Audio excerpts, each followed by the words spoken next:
Мекендештер форумунун өткөрүп атканы туура деп ойлойм.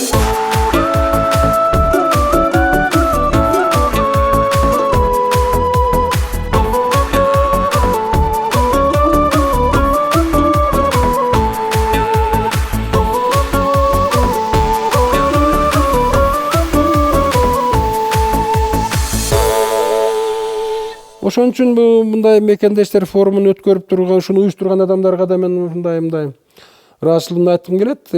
Бул керектүү нерсе. Эми бул деген өкмөттөн бир тыйын сураган жокпуз. Бул деген өкмөттүн бюджетине эшеси жок. Анан Кыргызстанды сагынып келгиси келип жүргөндөргө да өзүнчө бир түрткү келип кетет. Биз мекендешке кайрылып анан атасы менен учурашып кетет, апасын да көрүп кетет дегендей. Анан биз алар менен сүйлөшүп, анан мындай каякта кандай бизнес кылса болот, кандай инвесторду тартсак болот. Ал мекендештер өзлөрү эле келбейт, башка биздеги мүмкүнчүлүктөрдү көрүп алып туруп, ушундай жерлерде ушу биздин Кыргызстандан бизнесмендер бир ачылып жасап, момундай жерлерди айтсак, кайсы бизнеске, кайсы отраслга кандай инвесторду тартып келет. Алар да жөн жүргөн жок да. Бир топ инвесторлор менен таанышып жүрсө керек, аларды алып келгенге шарт түзүлөт. Эми кандай десем, бул өкмөттүн чөнтөгүнө күч келтирбеген деген ушул мекендештик форуму тарап кеткенден кийин 1 жыл 2 жылдын ичинде Кыргызстанга 2 эле инвестор келсе өзүн актайт. Жа Кыргызстандан бизнес кылам деп тачка түртүп да болсо чыгып кеткен кыргыздар, алар тентиген кыргыздар эмес. Алар орусча айтканда воин, аскерлер. Кыргыздын экономикасына жол салганы кетишти. Аякка барганда бир жакшы жери бар. Айылдагы жашоо шарттан айрылды. Айылда билесиңби, такыр эч нерсе кылбай өлбөй жашап жүрүрсө болот. Аякка барганда өзүнүн тактыры өзүнүн колуна өтөт. Кордукту көрөт, бышат, токмок жейт, ийленет.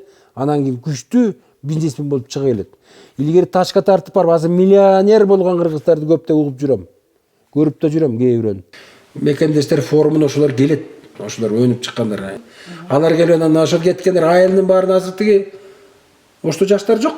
Алыскы айылдарда бүт кеткен. Көбү келип атат кайра. Туурабы?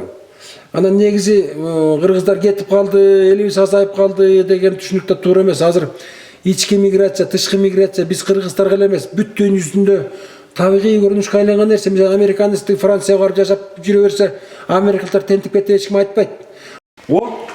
Мына туп-туура ушул бир маселени ошол эле мен айткан көрүнүк туризмди кантип өстүрсө болот. Мен жасам мисалы үчүн, момундай мүмкүнчүлүк бар. Жазып бересиздер, блогер болосуздарбы бизге, колумнист? Мен компьютерин жаса албайм, мен уулума жаздырам, катыштырам, өзүм да катышам. Ух ты, здорово. Анан сөзсүз эле бул эмес, көп маселени ушинтип эле чогулуп отурбай эле жыл бою чечишип, анан баягы